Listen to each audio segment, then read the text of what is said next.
Chères mesdames, chers messieurs, chers auditeurs, chères auditrices d'Espoir et Dignité TV, bonjour et merci infiniment d'être avec nous. Merci pour votre encouragement. Je vous invite à continuer à soutenir notre contenu pour instaurer l'information libre et objective. Aujourd'hui, j'ai l'immense plaisir et le grand honneur de recevoir mon professeur, mon ami, mon camarade, professeur Alfred Disayes. Alfred Disayes, c'est un juriste de renommée internationale, avocat international, ancien expert indépendant des Nations Unies pour la promotion d'un ordre international démocratique et équitable, essayiste et professeur de droit public international.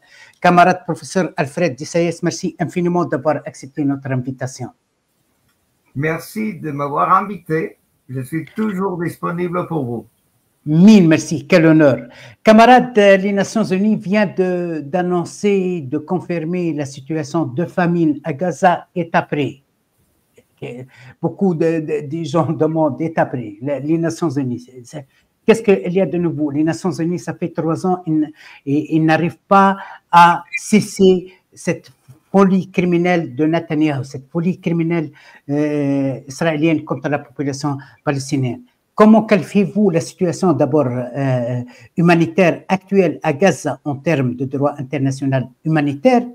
Peut-on considérer que la famine est effectivement utilisée comme une arme de guerre?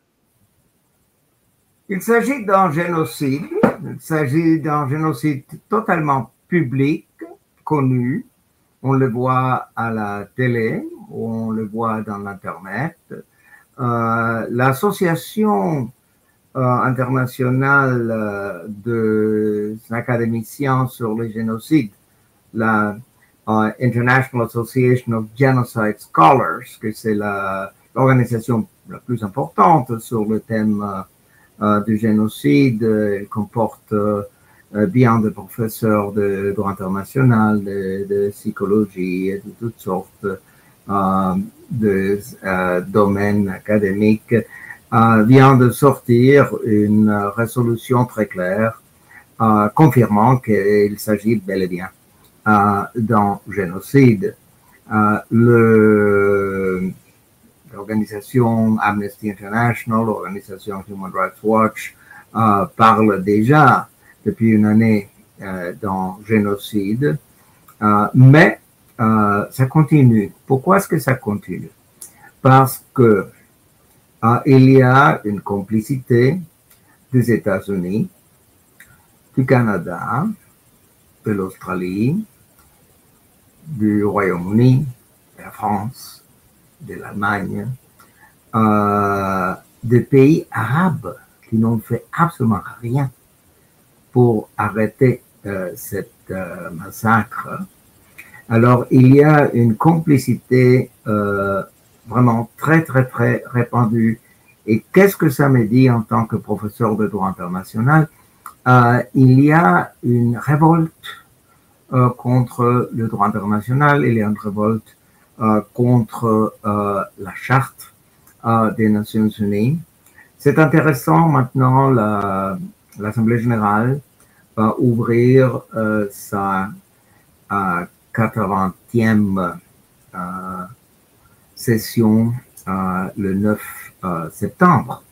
Alors la semaine prochaine, ça recommence à Nations Unies et il y aura toutes sortes de discours la première semaine, mais il n'y aura pas d'action.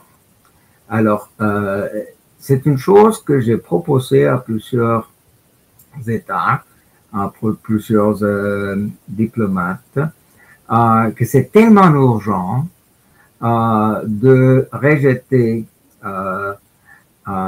les crédentiels de diplomates israéliens, c'est que l'Assemblée générale peut et doit faire la même chose qu'il avait fait en 1974 envers les diplomates de l'Afrique du Sud, c'est-à-dire pendant les années 70 et les années 80, l'Afrique du Sud était exclue de l'Assemblée générale. Les violations du droit international de la Charte des Nations unies par Israël sont tellement flagrantes que une résolution, selon l'article 6 de la Charte des Nations unies, pourrait aboutir à l'expulsion d'Israël. Mais puisque ça doit être approuvé par les conseils de sécurité, c'est évident que les États-Unis et probablement le Royaume-Uni et la France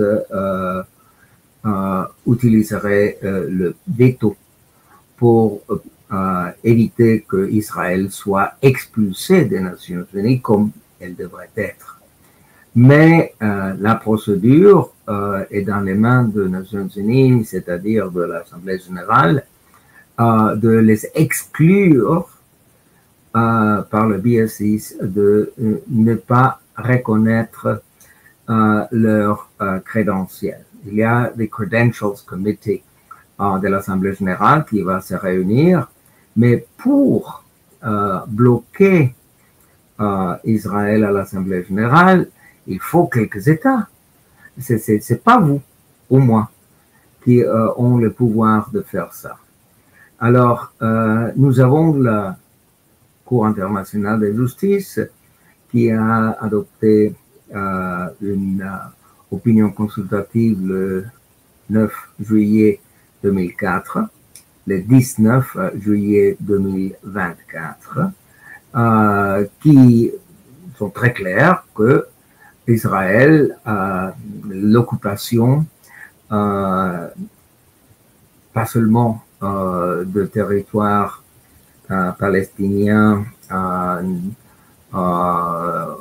mais de Gaza même, est une occupation illégale et ils sont obligés de se retirer.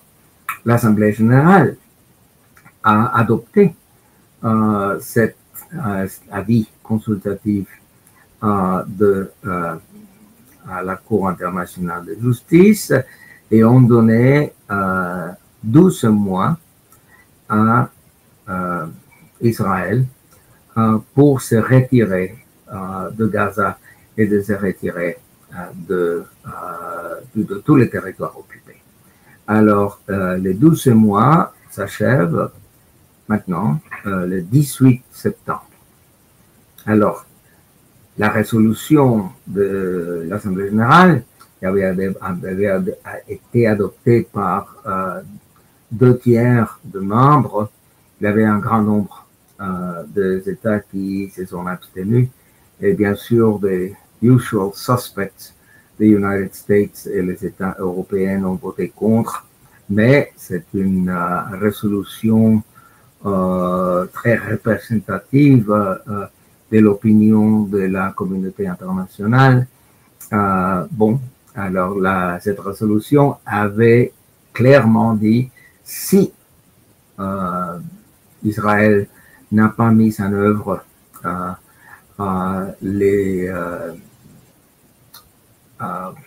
recommandations, les ordres de la Cour internationale de justice d'ici 12 mois, c'est-à-dire jusqu'au 18 septembre 2025, il y aura d'autres mesures. Quelles seraient les autres mesures? Comme je dis, expulsion, article 6. Mais l'autre mesure pourrait être une résolution comme on a connu dans les cas de la guerre en Corée, la résolution Uniting for Peace, lorsque le Conseil de sécurité est bloqué par les États-Unis dans ces cas-là, ou par d'autres États. Si le Conseil de sécurité ne peut pas agir dans une situation de violation flagrante de la Charte des Nations Unies et du droit international et dans une situation de génocide, c'est la responsabilité de l'Assemblée générale, selon l'article 12 de la Charte, de prendre en charge la défense de la paix. Alors ça peut être fait, ça, il y a des précédents, ça avait été fait pas seulement en Corée, mais ça avait été fait aussi au Sinaï 1956 et dans le Congo 1960-61.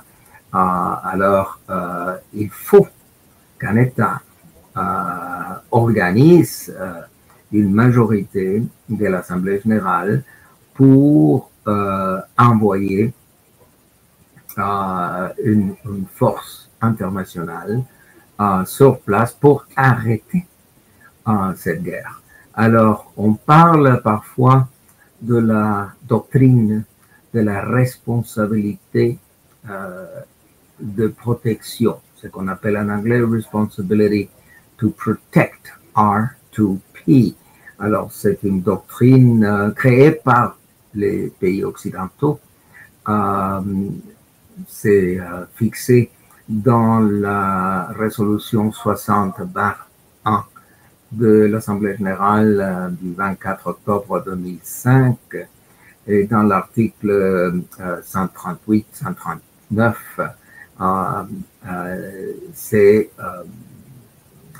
ça a créé cette obligation de tous les États de protéger les droits humains et de prévenir un génocide comme il est en train d'être commis à Gaza. Mais aucun État, peut-être on pourrait dire que le Yémen a fait quelque chose pour contraindre Israël à arrêter le génocide, mais bien sûr, Yémen a souffert énormément par les attaques d'Israël aussi. Mais ce que j'aimerais bien voir, c'est que la Chine, les Andes, la Russie, l'Afrique du Sud, le grand pays africain et asiatique s'est prononcé clairement à l'Assemblée générale et adopté une résolution Uniting for Peace. Cette résolution donnerait à tous les États le feu vert pour rompre toute relation commerciale et diplomatique avec Israël, pour isoler Israël complètement et même pour entreprendre des mesures contraignantes militaires sur place. Alors, je suis très déçu du manque de courage des pays arabes tels que l'Égypte et l'Arabie saoudite et le Qatar et tous les pays qui auraient pu faire pression sur Israël pour arrêter les génocides. Même mais professeur Dessaïs, permettez-moi, mais ces pays, on ne critique pas l'absence de rôle ou la passivité de ces pays. Ces pays sont considérés comme complices, comme l'Égypte, comme l'Arabie saoudite, comme l'Émiratie arabe, qui est un partenaire de sang et de crimes avec Israël. Non parlant de la Jordanie, ils sont devenus des gardiens des intérêts israéliens, ces pays. Hein. Oui, c'est justement une honte pour ces pays et une honte pour l'organisation de la coopération musulmane. Alors, j'aurais pensé qu'il y aurait une solidarité de tous les pays musulmans de protéger leurs frères et sœurs palestiniens, mais ils n'ont rien fait. Alors, ce n'est pas seulement la culpabilité capitale de Trump et Starmer et Macron et Merz, qui bien sûr sont coupables de complicité dans le génocide. Alors c'est très clair que selon l'article 3, alinéa E de la Convention de 1948, la Convention pour la prévention et la punition du crime de génocide, tous ces pays sont coupables et ils ont une responsabilité civile et une responsabilité pénale. Alors, qu'est-ce qu'on fait? L'Afrique du Sud a eu le courage de présenter une requête devant la Cour internationale de justice. La Cour internationale de justice a adopté 5 ordres contre Israël et Israël les a ignorés complètement. Même si tous les États sont obligés à soutenir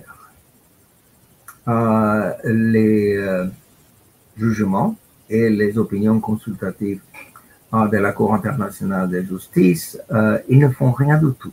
Il n'y a que des prononcements de bout de lèvres en faveur de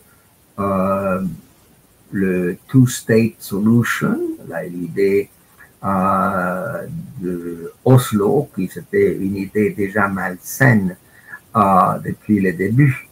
Mais en tout cas, c'est ce qu'on appelle en anglais un smoke screen.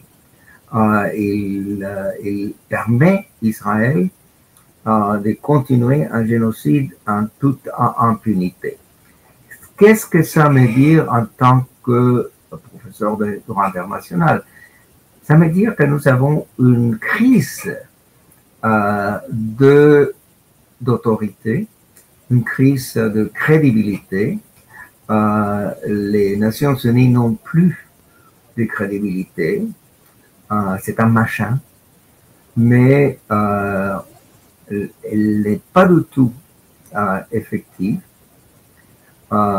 Et les organisations des professeurs de droit international, les organisations professionnelles telles que la American Society of International Law, la Deutsche Gesellschaft für internationales Recht, etc., n'ont fait rien non plus. Alors, c'est, comme je t'ai dit, l'International Association of Genocide Scholars qui a appelé à l'action, et Amnesty International and Human Rights Watch. Mais les juristes, les grands juristes de l'Angleterre, de la France, de l'Allemagne, ont gardé le silence. Et le silence devant un génocide, c'est un silence complice. Alors, il y a, comme je vous ai dit, une crise. C'est une crise morale. C'est une crise qui va très profonde. Alors, la crédibilité des pays de l'Ouest, la crédibilité de l'Union européenne, etc., n'est plus. Alors, nous trouvons dans une situation d'une banqueroute morale et heureusement, il y a quelques voix qui parlent la vérité et qui demandent action, pas seulement de paroles. Je vous parle du professeur Richard Falk, professeur Richard Falk de Princeton University, qui a écrit pas mal de livres. Il était aussi le président du tribunal de Gaza. Le tribunal de Gaza, c'est un People's Tribunal, un tribunal de peuple qui a été organisé à Sarajevo et qui a tenu une session pendant les mois de mai à Sarajevo. Et ils ont tenu une session aussi à Istanbul, en Turquie, récemment. Et ils ont issu une résolution sur Gaza. Bien sûr, pas seulement la reconnaissance qu'il s'agit d'un génocide, mais une demande d'action de la communauté internationale contre le génocide à Gaza. Alors, on pourrait l'arrêter. On pourrait l'arrêter si suffisamment des États étaient prêts à rompre toutes les relations commerciales et diplomatiques avec Israël. La Turquie a déjà rompu ses relations commerciales avec Israël, mais c'est symbolique. Alors, il me semble que pour arrêter cette massacre, il faut terminer et arrêter ces gouvernements génocidaires. Alors, c'est impossible pour la communauté internationale de continuer à travailler avec un grand criminel comme Netanyahou. Alors, si on veut faire de comparaison, alors je dirais aujourd'hui, les criminels les plus notoires du monde est Benjamin Netanyahou, mais il est reçu avec des honneurs à Washington, il est reçu avec des honneurs à la Hongrie. Le président Macron a dit s'il vient en France, il ne sera pas arrêté, même s'il y a un mandat d'arrêt de la Cour pénale internationale. La même chose avec le premier ministre allemand Friedrich Merz. C'est-à-dire, nous avons une révolte contre les droits internationaux, une révolte contre les jugements de la Cour internationale de justice, contre les ordres de la Cour internationale de justice, contre les mandats de la Cour pénale internationale. C'est intéressant qu'il y ait une organisation de juristes français, pas l'organisation nationale connue des professeurs, mais un autre qui s'appelle Avocats pour la justice au Proche-Orient. Je vous montre le texte de leur requête. Ils ont présenté une requête de quelques 150 pages. Communication de renseignements au bureau du procureur de la Cour pénale internationale au titre de l'article 15 du statut de Rome.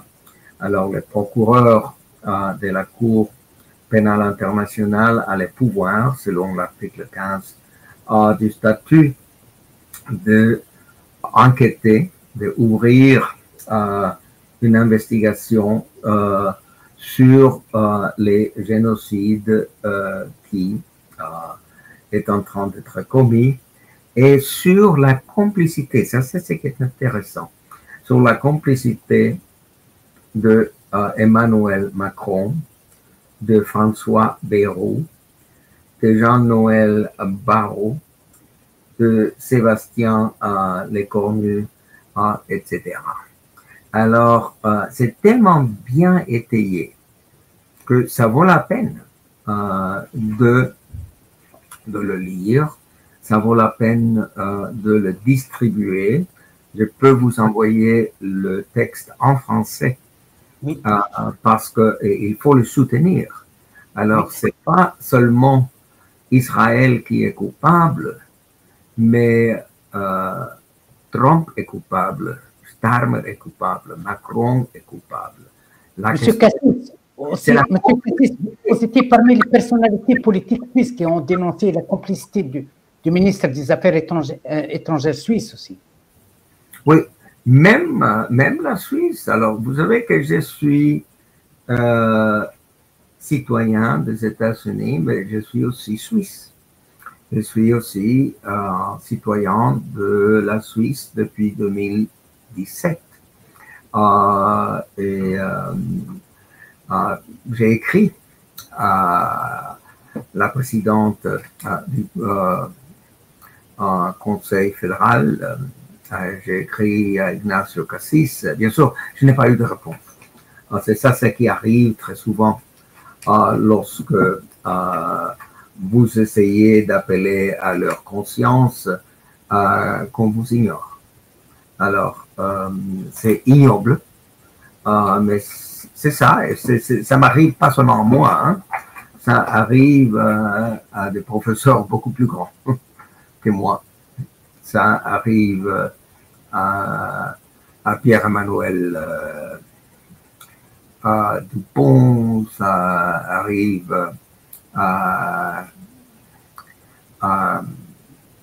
Gabriel Galice, ça arrive au professeur Richard Falk, au professeur Jeffrey Sachs, etc. C'est intéressant qu'il y a, du point de vue, si on veut voir un peu de... si on veut garder l'optimisme, si on veut voir une sorte d'espoir, il y a un nombre croissant des juifs américains, des juifs britanniques, des juifs français et allemands qui se prononcent contre la politique de Netanyahou. Il y a un nombre croissant d'Israéliens qui se prononcent contre le génocide. Alors ça va augmenter les momentum. Mais si les politiciens ne sont pas prêts à l'Assemblée générale de demander une résolution Uniting for Peace pour donner le pouvoir à l'Assemblée générale d'agir militairement pour terminer cette massacre. Alors c'est à quoi sert l'Organisation des Nations Unies si elle peut permettre un génocide ouvert, public, de continuer de cette façon. Alors, ici, je vous montre la résolution de l'Assemblée générale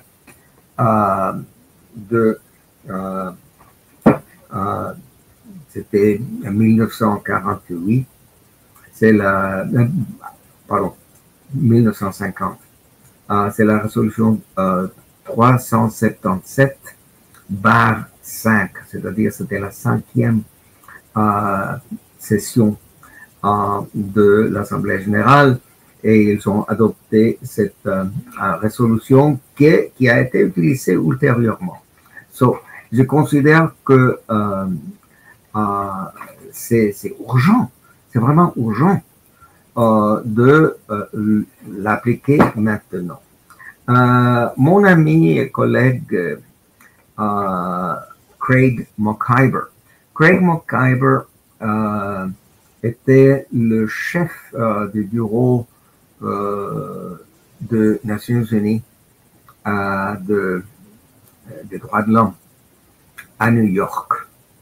Alors, c'est un poste au niveau de l'Assistant Secretary General qui représente le poste de haut commissaire aux droits de l'homme, dans ce cas-là, Volker Turk, qui est au niveau Under Secretary General. En tout cas, il a démissionné. Il a présenté une lettre de démission qui était un manifeste de horreur contre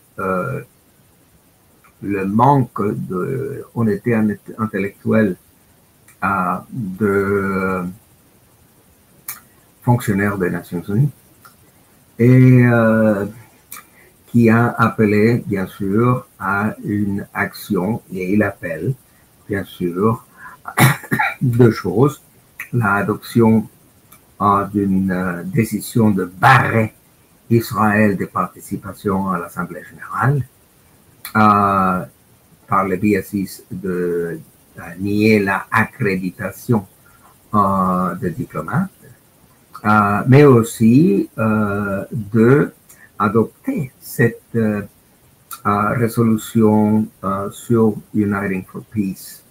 Alors, ça peut se faire. Ce que m'agace, c'est que je n'ai pas mentionné les États, hein, mais j'ai parlé avec des diplomates, avec des ambassadeurs de plusieurs grands pays. Je connais pas mal d'ambassadeurs ici à Genève.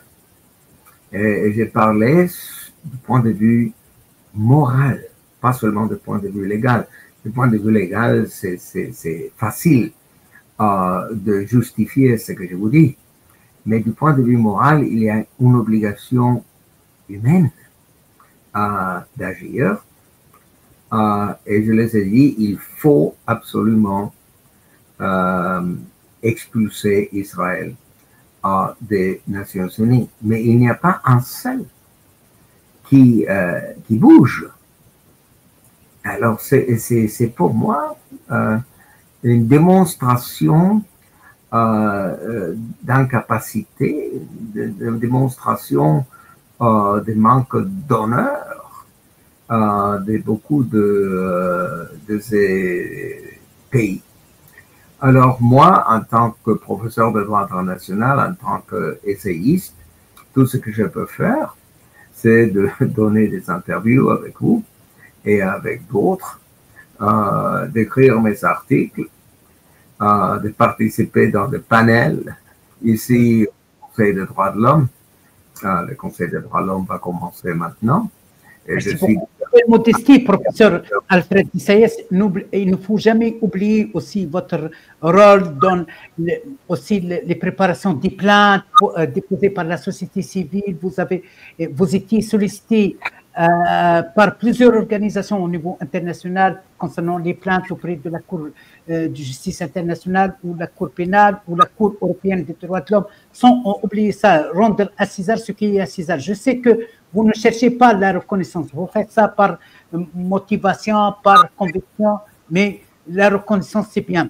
Camarade Alfred Dissayes aussi, vous êtes une figure bien respectée dans la société civile de Genève internationale. Comment vous voyez l'action, la participation de la société civile à travers la marche de Gaza ou à travers Global Summud, Flotilla, dont l'objectif est de casser le blocus contre Gaza, de casser ce siège criminel contre la population gazaoui. Comment vous voyez ça devant l'inefficacité, l'échec des Nations Unies, l'échec des États, l'échec des États?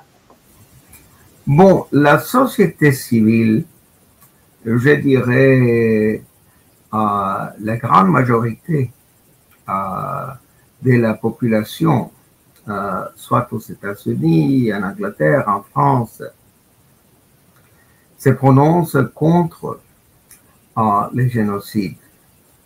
Seulement une petite pourcentage sont prêts à sortir à la rue et à protester publiquement.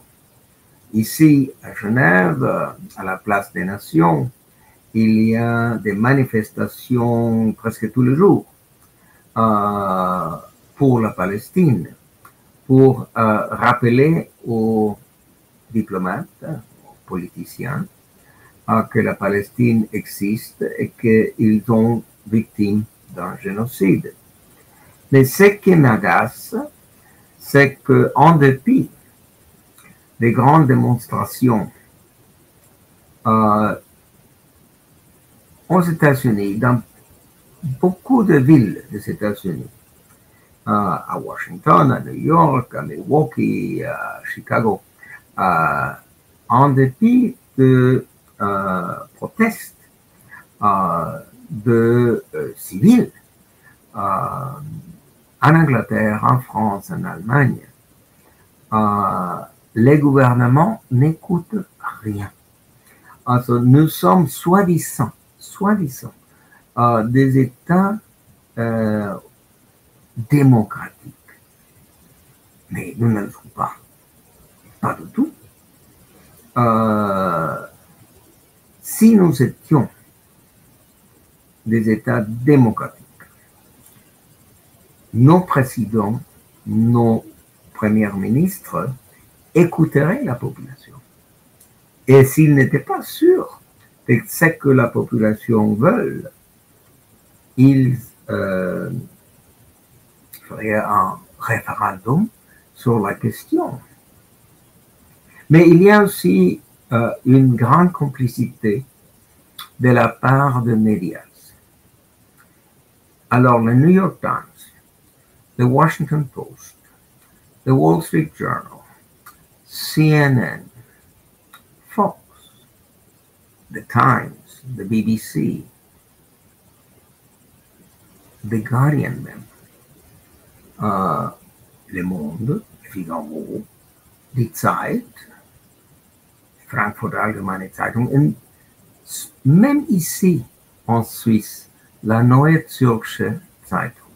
C'est une honte. Ils font l'apologie du génocide. Ils refusent de l'appeler génocide. Ils font de tous les Palestiniens des terroristes pour justifier le génocide des Palestiniens. Et ce qu'on oublie, c'est qu'Israël même était né du terrorisme. Un terrorisme pas seulement contre les Palestiniens qu'ils ont chassés il y a presque 78 ans du Nakba en interrompu. On a chassé les Palestiniens de leur terre. On a brûlé, on a coupé leurs oliviers, on les a volé l'eau, on les a volé la terre. Ça continue depuis 78 ans. Liquidation des femmes et des enfants, liquidation des femmes et des enfants, des vieillards et tout. Hein. Le massacre de Dir Yassin, pour les gens qui ne savent pas l'histoire. Ce qui choque, c'est que tout ça est public. Alors même le nazi, même Adolf Hitler, au tout début de la Deuxième Guerre mondiale, il a issu une ordre. Ça s'appelle Führerbefehl Nummer 1. C'était l'ordre du Führer numéro 1. Et c'était l'ordre de garder silence, l'ordre de secret. C'est-à-dire que tout ce qui touchait la question de l'Holocauste, la question des Juifs, était ce qu'on appelle Geheime Reichssache. C'était secret d'État. C'est-à-dire qu'on ne pouvait savoir rien du tout. Qu'est-ce qui s'est passé avec les Juifs à Auschwitz ou à Majdanek ou à Treblinka? Tout ça était hors de médias. Par contre, aujourd'hui, les médias nous informent sur les massacres, sur le bombardement des écoles, sur le bombardement des hôpitaux, sur le bombardement des mosquées, etc. C'est quelque chose de vraiment agaçant, hallucinant, que ça peut être tellement public et que le gouvernement continue à envoyer des armes à Israël, les États-Unis. Alors, la complicité des États-Unis est tellement prouvée. Alors, les États-Unis devraient payer des réparations aux Palestiniens dans le milliards et milliards de dollars pour les dommages humains, moraux et matériels qu'ils ont causés. Mais les médias, comme je vous ai dit, sont coupables d'essayer de convaincre la population, d'ailleurs sans beaucoup de succès parce que tout le monde sait aujourd'hui qu'est-ce qui se passe, on ne peut pas le cacher, mais ils accusent le Hamas d'être des terroristes, ils accusent les Palestiniens en général d'être des terroristes et ergo, on peut le tuer. Alors, ça n'a rien à faire avec la Convention de Genève de 1949, ça n'a rien à faire avec le droit international ou la Charte des Nations Unies, mais les lecteurs de New York Times ne sont pas des juristes ou des professeurs de droit international. Si la soi-disant Quality Press dit que les Israéliens sont les bons et les Palestiniens sont les mauvais, il y a un certain nombre de personnes qui vont croire ça. C'est dommage, c'est maintenant trop tard de parler de ce qu'il aurait pu être, parce que vous savez que j'ai eu l'honneur de connaître notre président Jimmy Carter. Jimmy Carter avait publié pas mal de livres sur ce thème. Ce livre, Palestine Peace, Not Apartheid, lui a coûté beaucoup de critiques dans la presse, dans le New York Times et ailleurs. Aussi, ce livre, We Can Have Peace in the Holy Land. Il y a d'autres auteurs qui parlent de One State Solution parce que, puisque les Israéliens ne veulent pas accepter les deux State Solution, dans the One State Solution veut dire que s'il y a un One State, les Israéliens seront une minorité parce qu'il y aura davantage de Palestiniens que d'Israéliens. Ça, il faut y penser. Il y a le livre du professeur israélien Ilan Pappé, Israël et la propagande. Il y a le livre de Noam Chomsky et Ilan Pappé, Gaza in Crisis. Il y a tellement de choses écrites qui sont solides et qui auraient dû amener les politiciens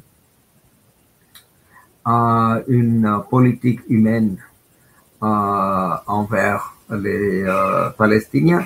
Mais hélas, c'est une situation what if. Alors, ça aurait pu être différent, mais hélas, il n'est pas. Alors, ici, un très bon livre de mon ami qui est décédé cette année, le professeur Francis Boyle, Palestine, Palestinians and International Law. Alors, la situation juridique est claire et la Cour internationale de justice va trancher l'année prochaine, 2026, qu'il s'agit bel et bien d'un génocide. La Cour internationale de justice va fixer les niveaux des réparations que Israël doit verser aux victimes. Mais avec ces régimes-là, avec ces régimes criminels, fascistes, génocidaires, ces régimes en révolte contre les Nations Unies et contre les droits internationaux, bien sûr que rien du tout sera fait parce que ce gouvernement va se moquer de la Cour internationale de justice. Alors, la responsabilité tombe sur l'Assemblée générale de faire quelque chose et l'Assemblée générale a plusieurs possibilités d'agir. Mais ce n'était pas moi, en tant que professeur, de lancer une résolution devant l'Assemblée générale. Ça peut être lancé par la Chine, par Ouganda, par l'Afrique du Sud, par les Andes, par l'Indonésie. Alors, il faut agir à l'Assemblée générale, mais ils sont les États. Ils vont faire ça, pas les individus. Alors moi-même, j'ai fait énormément de propositions pour une réforme des Nations Unies. Dans mon livre Building a Just World Order, j'ai des recommandations concrètes, pragmatiques, implémentables, mais c'est pas moi qui va les implémenter, hein? C'est seulement les États qui peuvent le faire. Mais pourquoi est-ce qu'ils ne le font pas? Il y a un problème vraiment, comme on dit en anglais, cross-cutting, qui est across the board. On vit dans un monde, si vous voulez, virtuel, un monde parallèle. Les organisations qui ont été créées pour défendre nos droits nous ont trahis. Alors, les organisations, en lieu d'être neutrales, appliquent le droit international à la carte. Ils l'appliquent aujourd'hui comme ça et demain d'une façon différente. Ça, j'explique dans ce livre. Dans ce livre, The Human Rights Industry. Dans the Human Rights Industry, j'explique que beaucoup d'organisations des Nations Unies sont au service de Washington et au service de Bruxelles, des Européens. Alors,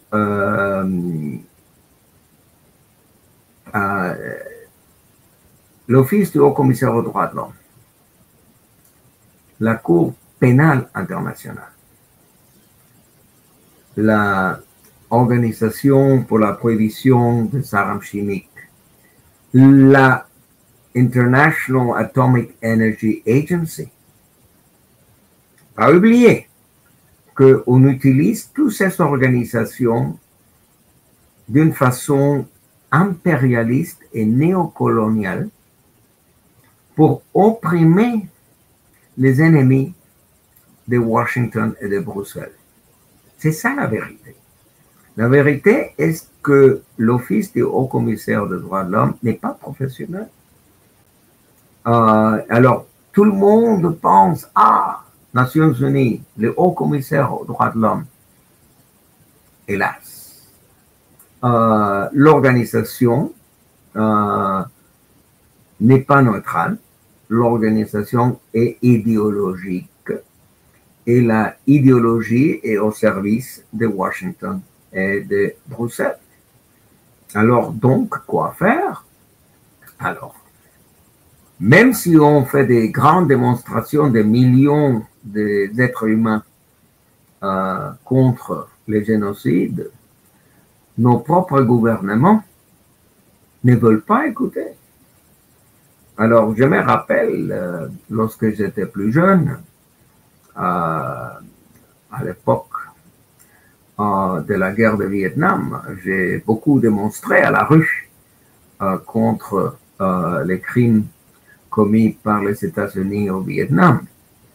Mais ça a duré quand même une douzaine d'années de protestes pour arrêter la guerre en Vietnam.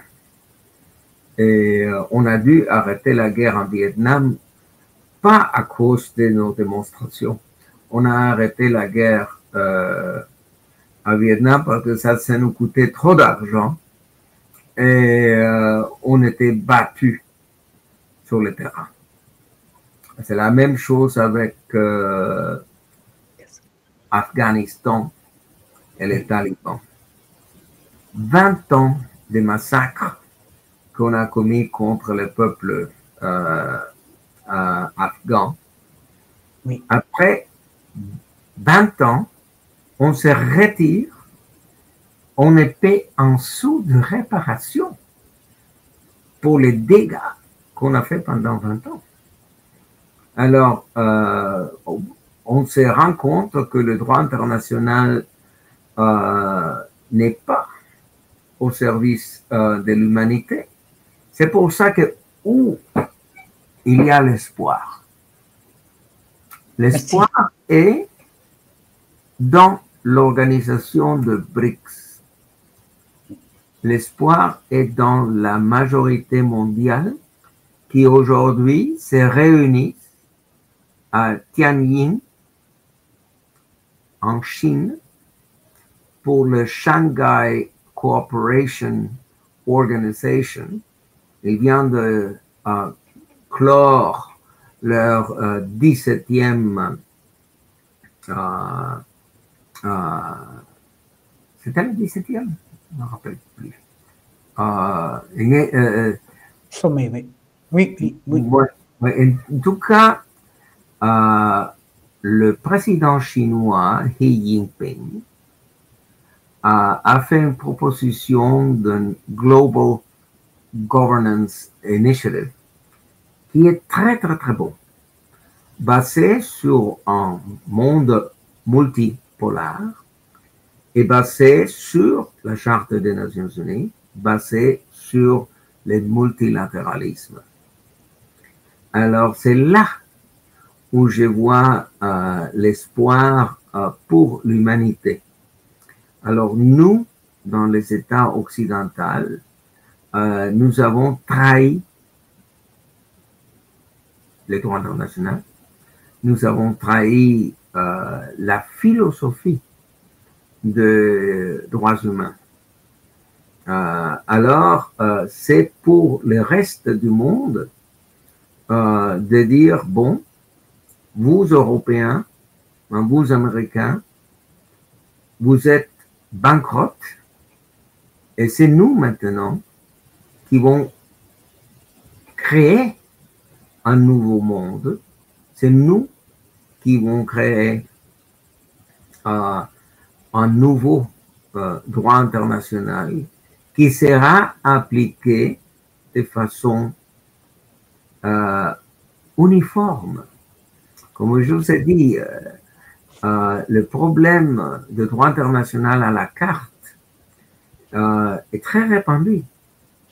Et le deux poids, deux mesures appliqué par les États-Unis, les Anglais, les Français, les Allemands. Alors, le reste du monde n'est pas stupide. Le reste du monde se rend compte que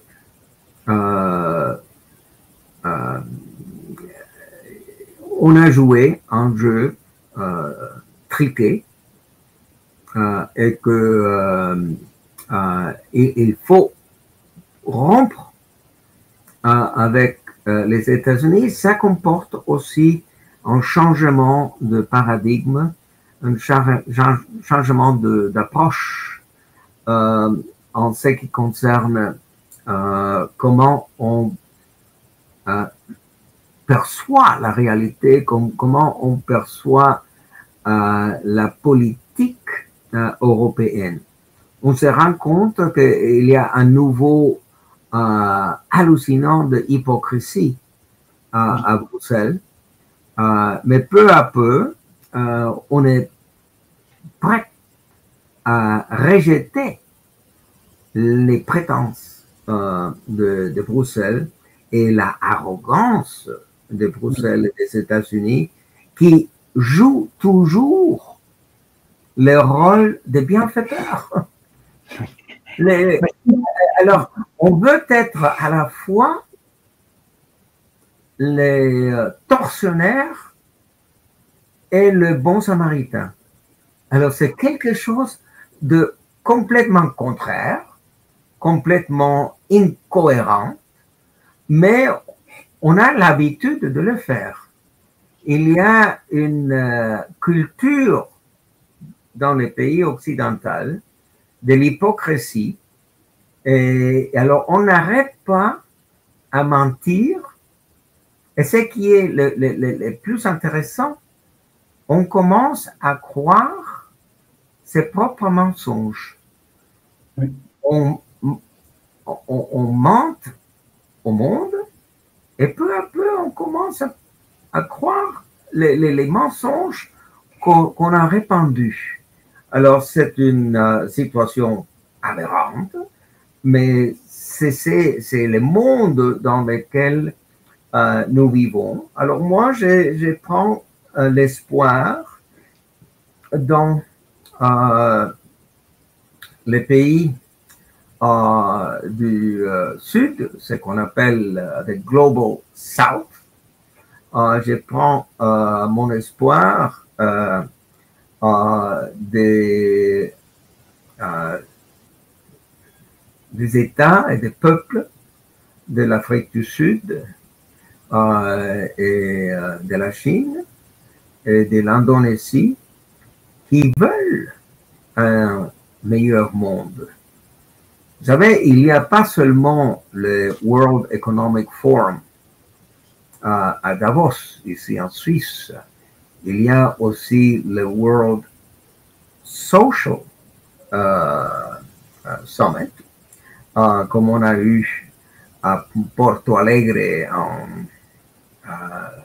au Brésil, et ça continue tous les années avec une mise en conscience des valeurs humaines et de la nécessité de vivre ensemble en paix et pas constamment en confrontation.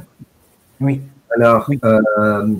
En ce qui concerne la Palestine, j'espère que l'Assemblée générale maintenant la semaine prochaine oui. Fera plus que seulement donner de parole sur les droits d'autodétermination du peuple palestinien. Mais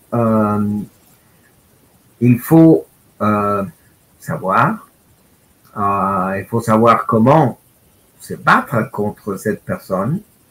Vous savez qui a été nommé présidente de l'Assemblée générale? Oui. Alors, le président de l'Assemblée générale maintenant, c'est l'ancien premier ministre camerounais Philomena Yang.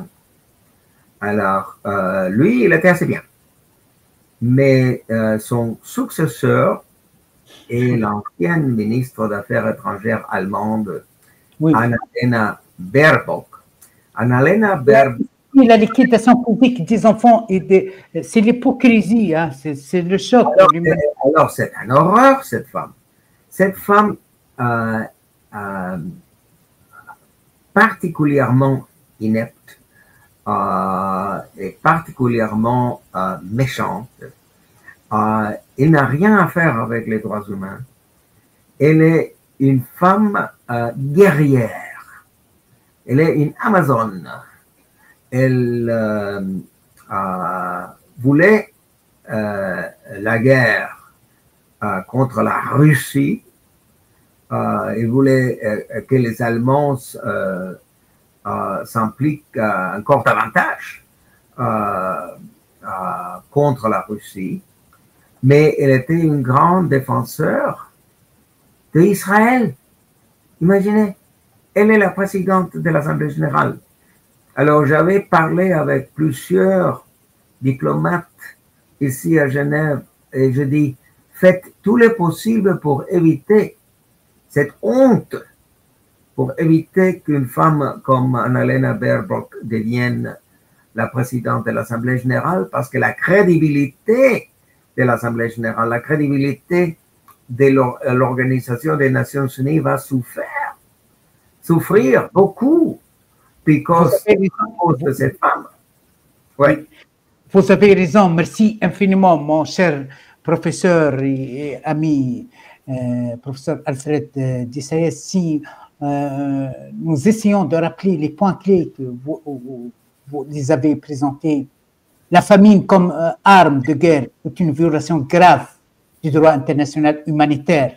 Les Nations Unies et institutions internationales se heurtent à des blocages politiques et structurels. Le droit existe, mais son application dépend de la volonté politique des États.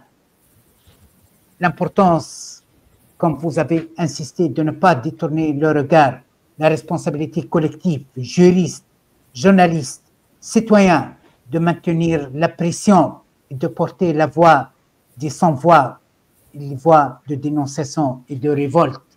Invitation à l'action, vous avez prononcé et insisté sur l'action, sensibiliser, témoigner, mobiliser pour que oui, c'est pour cela, pour que la dignité humaine reste au centre des relations internationales. Merci infiniment. Quel honneur chaque fois de recevoir un homme compétent, mais surtout un homme libre, comme professeur Alfred Desailly. Merci beaucoup, camarades, et à bientôt. Merci infiniment. Merci, Abdelghani. Merci. Au revoir, camarades. Merci beaucoup. Merci beaucoup. À bientôt.